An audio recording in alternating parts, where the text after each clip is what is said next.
Ma'am, she needs to leave first class. Now. The pilot's voice cut through the cabin like a snapped cable. Sharp, final.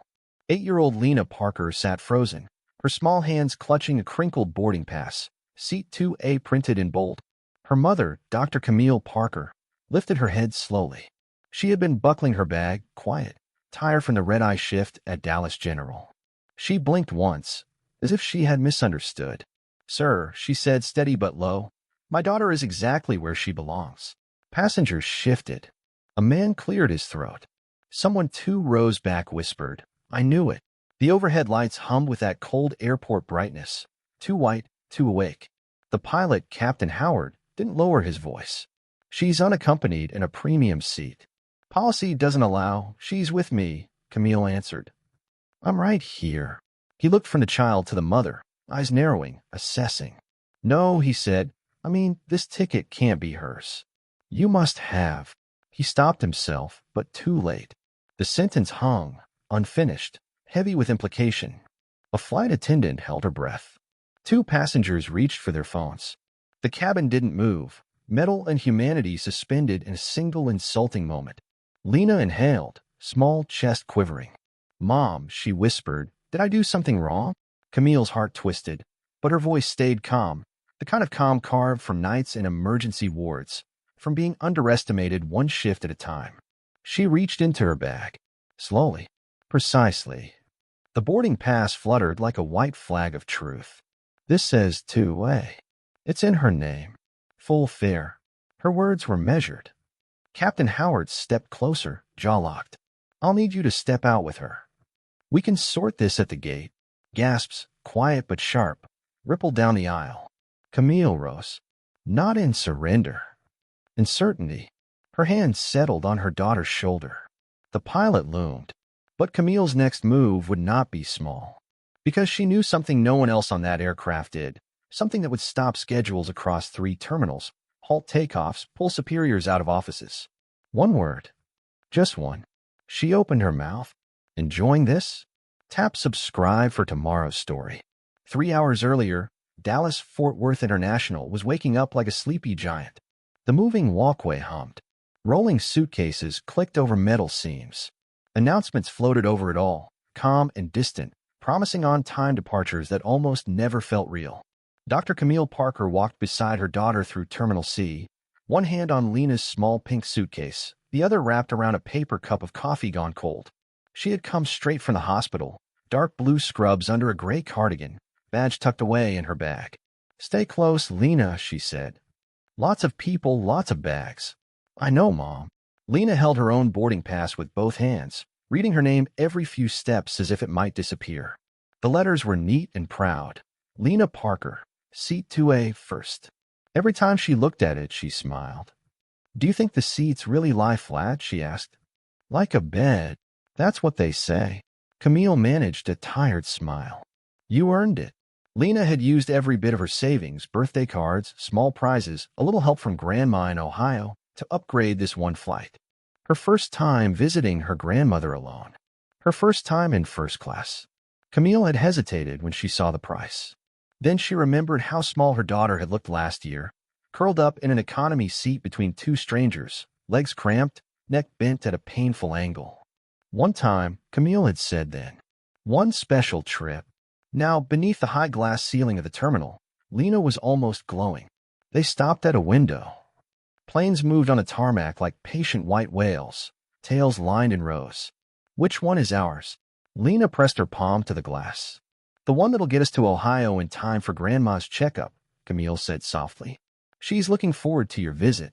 She did not say, "In case the surgery is harder than we expect."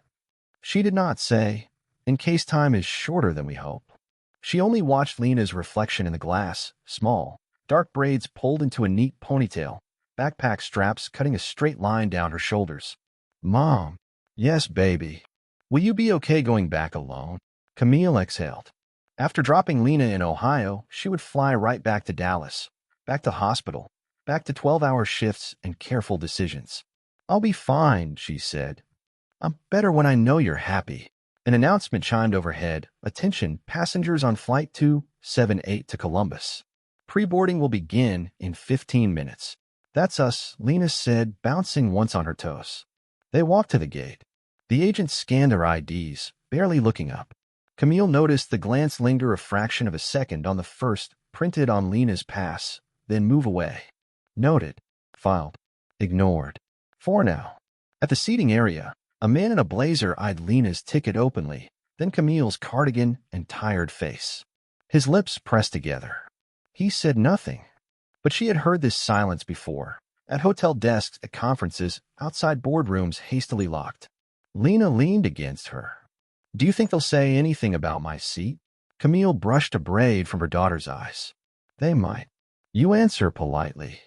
And I'll be right there." The jet bridge door opened with a heavy click.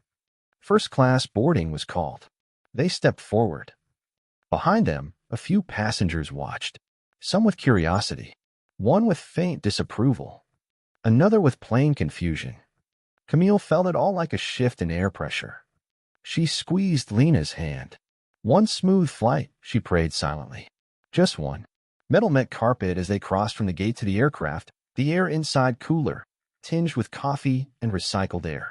They were almost to the front row, almost a seat two-way, when a uniformed figure turned, eyes catching on the child in first class, and his expression hardened, even before a word was spoken.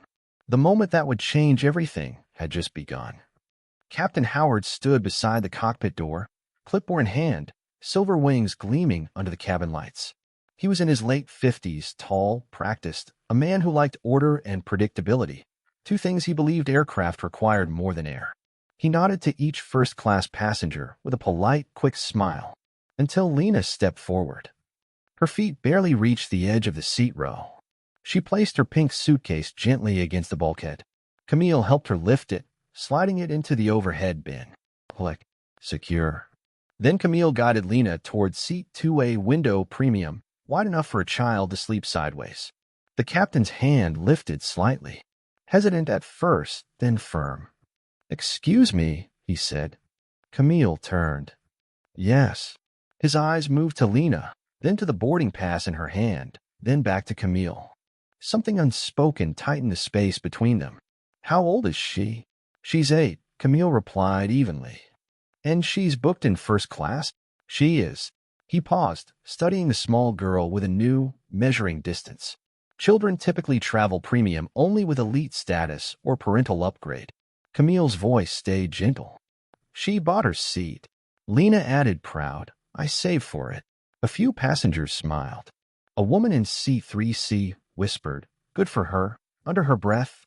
But the captain's jaw set. Camille saw the thought form before the words arrived. She had seen it in conference rooms and lounges, in polite faces twisting with doubt. He asked to see the boarding pass. Lena held it out timidly. He took it, scanning the print. Seat 2A. Paid fare. No errors. Still, his posture changed. Stiffer.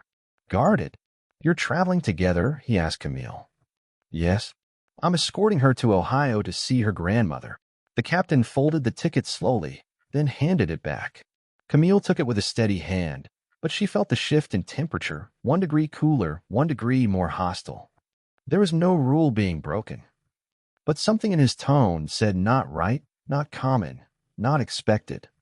A flight attendant called for remaining passengers to find their seats. The airplane filled like a tide, row by row. Beside 2A, Camille sat in 2B. Their hands touched briefly. Lena traced the embossed seat number with a fingertip, smiling. Camille leaned close. "Remember, polite, clear words. If anyone questions you, you answer kindly." Lena nodded, small and confident. "I belong here." "Yes," Camille whispered. "You do." As the cabin doors closed, the murmur of voices softened. Safety cards rustled. Overhead lights dimmed to a low, exact glow. Captain Howard stood at the front, addressing the cabin. "Welcome aboard. We are scheduled for an on-time departure. Please." He stopped mid-sentence. His eyes fell once more to Lena, seated in the plush white leather chair. His voice tightened, barely noticeable to most, but not to Camille. After finishing his announcements, he leaned toward a flight attendant and spoke in a low tone. The attendant's expression flickered from neutral to uncertain. She glanced at Lena, then Camille, then back at the captain. Camille recognized that look too. Doubt, assumption, judgment. The plane had not even left the gate, and already pressure was building like unmatched cabin air. Lena looked up, unaware of the invisible currents. She swung her feet, humming softly, content. Camille felt the hush before the storm. Something was coming, and it would not be small. Taxi lights glowed through the cabin windows, amber stripes across Lena's small knees. The aircraft vibrated lightly as the jet bridge pulled away, metal groaning like a door closing on choices not yet made. Flight attendants made final checks. Seat belts clicked. Pages turned. Someone coughed. Someone prayed. Then Camille felt it, a stillness that didn't belong to takeoff. Captain Howard reappeared in the aisle. He wasn't smiling. "Ma'am," he said quietly, "I need to confirm seat eligibility once more before departure." Passengers turned toward them. One man lowered his newspaper. A woman with silver hair pressed a hand to her chest. A teenager reached for his phone, recording discreetly. Camille kept her voice warm. "Her boarding pass was scanned, Captain." "I understand," he said, but he didn't move. "For operational compliance, I need her reassigned to economy. A minor should not occupy first class without matching credentials or guardian status. I am her guardian." Calm, deliberate, controlled.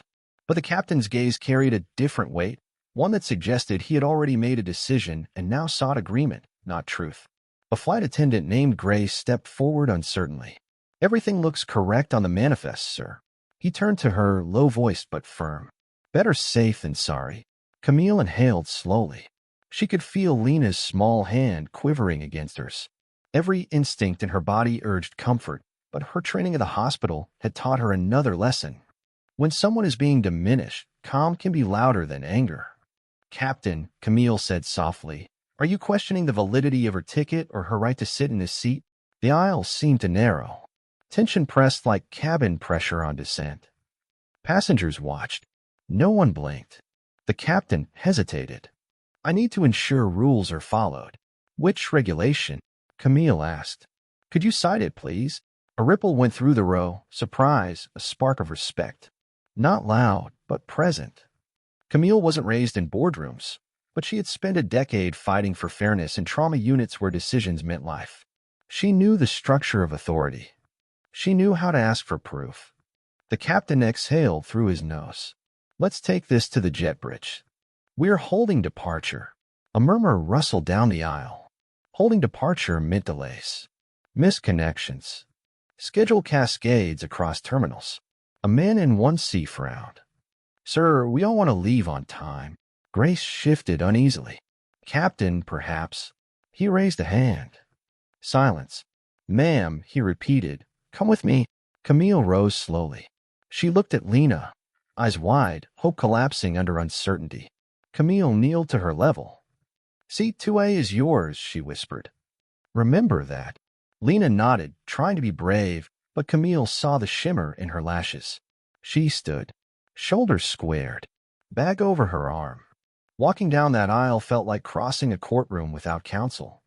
Passengers parted, some sympathetic, some indifferent. One woman mouthed, "Stay strong." Near the front, Grace touched Camille's arm. "We don't have to do this publicly," she whispered, voice trembling. "I can ask the gate supervisor," quietly. Camille turned, voice low but resolute. "No. If this is questioned, it should be questioned where it started." In the open, something flickered in Grace's eyes. Relief, gratitude, something like courage waking up. A few rows back, a middle-aged man tapped his phone. Recording. Documenting. That mattered. Because documentation was how systems changed. One signed shard at a time. One recorded moment at a time. The captain stood firm at the jet bridge door. Camille walked toward him. And beneath the hum of the aircraft, beneath the breathless watching silence, a question sharpened. When the wrong person is challenged, what happens when the truth finally speaks? The jet bridge was colder than the cabin, a steel corridor with the echo of unseen voices and rolling carts. Outside, dawn light streaked pale across the parked aircraft, like daybreak watching quietly from behind glass. Camille stood facing Captain Howard, Lena just steps behind her. The gate agent looked up from her screen, surprised to see a passenger escorted off before takeoff. The captain folded his arms. For safety and consistency, I'm making a seating adjustment. The child will be reassigned to economy. The gate agent, Alicia Tomas, blinked, professionally polite, but visibly uneasy. Captain, first class is fully booked. We'd have to downgrade another passenger. Howard's voice cooled. Then her mother may take economy with her. Alicia hesitated. Do you have a documented reason for reclassification? Howard straightened, as if rank alone were reason enough. Her age, the seat type, the lack of— He paused, eyes flicking to Camille's cardigan, Lena's worn pink suitcase, the frayed shoulder strap. Qualification. The word landed like a dropped tray. Loud because it was soft. Camille inhaled. Qualification, Captain. Howard didn't answer. Alicia glanced toward Camille's boarding pass. Dr. Parker, is this your daughter's ticket? Camille opened her bag slowly. She withdrew 2 passes and handed them to the gate agent. Alicia's eyes scanned them, verifying, line by line. Passenger, Lena Parker. Seat 2A, she read aloud. Fair class first. Her voice stayed neutral, but her brow lifted, just a fraction. She turned to Howard. Everything's valid. Passengers were now peering through the open door from inside, whispering. Eyes near the aisle burned with curiosity. The man in seat 1C leaned for a better angle. The recording phone stayed steady. The captain ignored Alicia's verdict. I'm the authority on this aircraft. But authority isn't the same as justification, Camille replied quietly. Alicia hesitated, then offered a lifeline. If there's a concern, we can call airport operations. Howard cut her off. Unnecessary. This is my call. Camille looked at him, calm as ice that never cracks. Then I need clarity. Is the issue her age? Her status? Or she let the sentence rest where he refused to speak it? The gate agent's breath caught. Grace, the flight attendant, lingered in the cabin doorway, torn between instruction and conscience. Pressure pressed at the moment like a sealed cabin overheating. One wrong word could fracture the day. One right word could open it like a sky. Camille crouched to Lena's height again. Show her your tickets, sweetheart. Lena nodded and stepped forward, small fingers holding out the boarding pass like a flag no one else wanted to see. Alicia accepted it, cleared her throat, then tapped her keyboard. Then again. Faster. Her face changed, subtly but undeniably, as a detail appeared on the screen. She swallowed. Captain, you should look. Howard didn't move. I've seen enough. No, Alicia replied, bolder now, voice gaining spine. You haven't. She turned her monitor slightly. The glow reflected off Howard's eyes. His jaw slackened. Just a millimeter. But it was enough. The cabin behind them stilled to perfect silence. Whatever Alicia had found was big enough to shift the weight of the entire moment. And Camille, still quiet, still steady, finally prepared to say the one word that would halt 3 terminals, freeze schedules, and flip authority like a coin caught on the wrong side of truth. She inhaled. She opened her mouth. The fluorescent glow from Alicia's monitor cast a pale halo across her face. She rotated the screen 1 inch more, just enough for the captain to see. The top line read, Passenger status, priority medical transport, required physician on board. Captain Howard's brows dipped. Confusion, then realization flickered behind his eyes. Camille spoke first, soft, clear, controlled. One word, Captain. She let it fall between them like a pin in a stone hall. Doctor. A breath rippled through the watching cabin. Someone gasped. Another murmured, she's a doctor, as if the idea itself rearranged gravity. Camille didn't raise her voice. She didn't need to. My name is Dr. Camille Parker, board-certified trauma physician. This flight flagged me as the standby medical professional for critical emergencies. She nodded toward the screen Alicia held steady. That's the qualification you didn't ask to see. Howard swallowed. His authority shifted, 1 degree, less solid than moments ago. Alicia cleared her throat gently, reinforcing the truth. Dr. Parker was selected as the medical priority passenger. Her daughter was cleared with first class under Policy 6B, provided the guardian is the designated medical responder. Whispers curled through the jet bridge like warm air meeting cold metal. Grace, the flight attendant, stepped closer, voice barely above a breath. I hadn't seen that assignment yet. Dr. Parker, we're grateful to have you on board. Camille looked at her, not triumphant, not gloating, just present. I'm happy to serve if needed. Then she turned back to Captain Howard. This isn't about seating. It's about assumption, she said quietly. If you had asked instead of decided, we wouldn't be here. Howard's jaw flexed as if pushing back words that would not help him. Alicia pressed, gentle but firm. Captain, regulations require us to keep the assigned medical passenger in priority seating. If she's moved, the flight loses emergency clearance. The implication was enormous. Without Camille in first class, they couldn't depart. Time stretched like a runway at dawn. Planes taxied beyond the windows. A schedule board flickered overhead. Howard exhaled, slow, reluctant. I see. But it wasn't enough. Passengers were still watching. Phones were still recording. He needed to do more than see.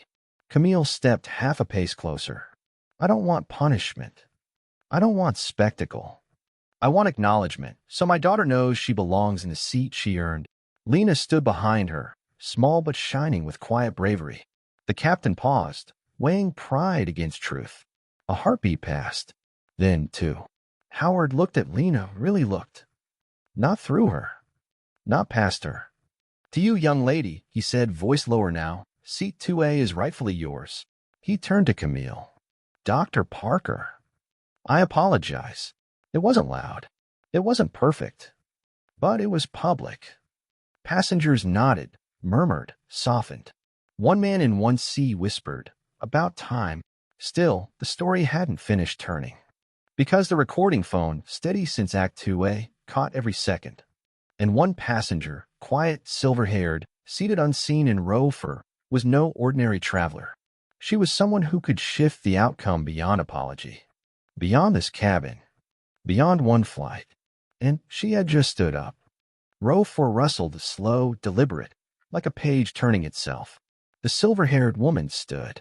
Neat blazer, small leather folder, posture calm as a courthouse flag at half-mast. Her eyes had been on the jet bridge the entire time. Watching. Recording quietly without a phone. Capturing details with a kind of memory earned from a lifetime studying consequences. She stepped forward.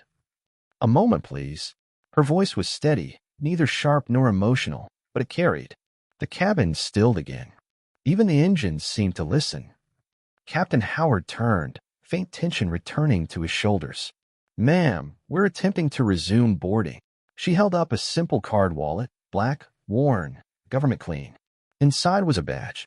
Federal Aviation Review Board. Senior investigator. No rank spoken. No authority flexed. Her presence said enough. My name is Evelyn Hart, she said. I review cases involving passenger treatment, crew conduct, and regulatory compliance. I was on this flight for observational purposes only. She paused, scanning the faces around her. Until now. A murmur tightened through first class. Alicia's fingers froze over her keyboard. Grace swallowed visibly. Howard blinked once, twice. Investigator Hart, I was unaware you were on board. That is the point, she replied gently. Unannounced evaluations observe truth, not performance. She stepped closer to Camille, then to the captain. Not accusatory, simply present. Neutral, but powerful. I witnessed the interaction from seat 4C, Evelyn continued. Observed questioning without basis, a minor singled out without procedure, and a qualified medical passenger nearly displaced without regulation citation. Howard's voice thinned. We resolved it. No, Evelyn's correction was soft, but final. Dr. Parker resolved it. Your authority followed only after evidence cornered you. Passengers shifted. A few nodded. One whispered, that's right. Lena, wide-eyed, looked up at Evelyn as if she had been conjured from calm justice itself. Evelyn knelt her height.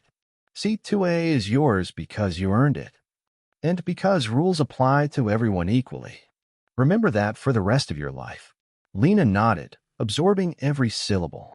Evelyn stood again, folder in hand. Captain Howard, I will be submitting a written incident report. Pending review. You may receive procedural retraining regarding passenger assessment and premium class evaluation standards. Howard's face tightened, but he didn't fight. Pride had lost altitude. Camille watched, not triumphantly, but with relief steeped in exhaustion. Grace exhaled softly, shoulders finally uncoiling. Alicia reprinted the boarding manifest and handed Camille a fresh copy, crisp, undeniable, free of challenge. The boarding pass motif appeared again, quiet but strong. Dr. Parker, Evelyn said, meeting her eyes, should any further issue arise, you may refer the crew to me directly. She extended a small card. But I suspect you won't need to. Camille accepted it with both hands. Respectfully. Gratefully. Not victorious, just whole. Howard cleared his throat. Ladies and gentlemen, let us reboard and prepare for departure. Evelyn stepped back down the aisle, every row opening like a curtain. Passengers returned to seats. Bags shifted. Voices softened. Camille and Lena walked toward 2A and 2B again. This time, no one questioned. No one stared with doubt. Some even smiled. As Camille buckled her daughter in, Evelyn paused by her seat one last time. You changed more than a seat today, she whispered. You changed a standard. And with those words, consequences began. Not dramatic, not explosive, but systemic. The kind that lasts. The engines hummed. The cabin lights steadied. The flight was finally ready to leave the ground. But what happens after a moment like this doesn't stay in the air. It lands. 37 minutes into the flight, the aircraft leveled through morning clouds, smooth, unbroken, like a fresh page waiting for words that hadn't yet been written. Lena slept, small head resting against Camille's arm, seat finally reclined, comfort finally real. Camille didn't sleep. She watched the cabin instead. Captain Howard remained in the cockpit, door closed. Grace walked the aisle twice before she paused near Camille, fingers brushing the seat back. Dr. Parker, she whispered, thank you for speaking up. I'm still learning how to use my voice. Camille offered a tired smile. Courage grows when someone goes first. Grace nodded, eyes brightening, spine straightening. She moved on, offering drinks and quiet kindness as though every gesture mattered more now. The silver-haired investigator, Evelyn Hart, typed steady notes in row 4, calm as a metronome. No rush, no anger. Just record, evaluate, protect. The weight of her presence on the plane was like a second tether to truth. Across the aisle, the man in 1C, phone now tucked away, leaned forward. If you'd like the footage, he murmured quietly, I'm happy to share. Camille considered. Accountability mattered. But escalation for revenge had never been her aim. I appreciate your offer, she replied softly, but I only need it if someone else tries to rewrite what happened. He nodded. Respectfully. Then it stays saved. Minutes passed like gentle waves. Then the intercom crackled. Captain Howard spoke, not clipped, not defensive, but measured, conscious of listening ears. Ladies and gentlemen, I want to acknowledge an incident that occurred before departure. Misunderstandings can happen. Today, one did, and I intend to learn from it. Camille's breath caught. Lena stirred lightly, but didn't wake. Howard continued, we thank Dr. Parker for traveling with us today. Her role as onboard medical support is vital, and we are grateful to have her and her daughter on this flight. It wasn't an official statement. It wasn't perfection. But it was accountability, a shift large enough to move wind around wings. A quiet ripple of approval moved through the cabin. Evelyn's pen stopped briefly, then continued. 2 hours later, turbulence jolted the aircraft. Not dangerous, just rough enough to rattle nerves. A passenger in row 7 gasped, clutching his chest. Grace hurried forward. Camille was already unbuckling her belt. Doctor on standby, Evelyn said calmly, rising behind her. Camille kneeled beside the man. Clinical clarity returned like muscle memory, pulse, breathing, skin tone. An oxygen mask. A calm voice reassuring a frightened traveler. The captain called over the speaker, urgency tame but present. Medical support to row 7 is in progress. Follow crew instruction. Minutes later, the passenger stabilized, shaken but safe. Camille returned to her seat, hands still warm from saving another life. Lena woke slowly, leaning against her. Mom, did you help someone? Camille brushed a braid from her daughter's forehead. Yes, baby. That's why I stay in first class. So I'm close when someone needs me. Lena smiled like sunrise. Then I'm glad you're here. The plane continued through open sky, steady again. And the story wasn't just about one child in seat 2A anymore. It was about everyone who would never again be asked to leave one they earned. Because word was already moving, row to row, mind to mind. But soon it would move further. Much further. The wheels touched down in Columbus with a soft thrum, like a heartbeat calming after a long sprint. Seatbelts clicked open. Overhead bins lifted like eyelids waking to daylight. And yet, inside Camille, something still vibrated, an echo of a moment that almost altered her daughter's belief in where she belonged. Lena rubbed her eyes. "Are we there?" "We are," Camille said, voice warm with something deeper than relief. "We made it." As passengers began to disembark, several paused by row 2A. Some offered gentle smiles. Others offered quiet words. The woman in 3C leaned close. "Your daughter taught us something today," she whispered. Camille answered only with gratitude. She didn't need applause. She needed change, quiet, structural, unshakable. Evelyn Hart rose from row 4, folder tucked under her arm.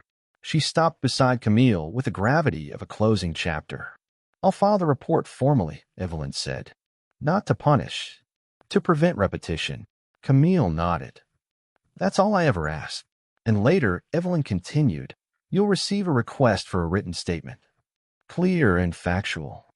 You have the kind of voice policies listened to." Camille exhaled slowly. A decade in trauma wards had shaped her to respond fast, think sharp, stay steady.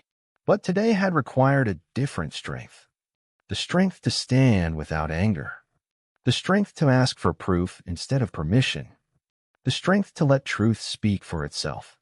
Evelyn handed her a card, a simple rectangle that could move doors. "If you ever witness similar treatment," she said quietly, "call me."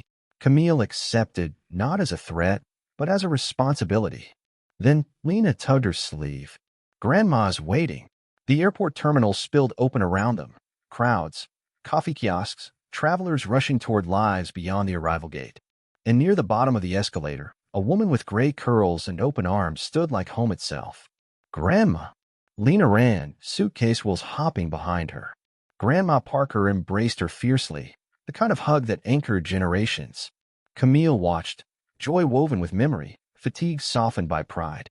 Later, as they drove from the airport, Camille stared out at rows of winter trees, bare but reaching upward, branches like outstretched voices. She thought of the cabin, of assumptions met with calm, of a seat reclaimed not by force, but by fact, of a daughter watching her mother stand still as truth.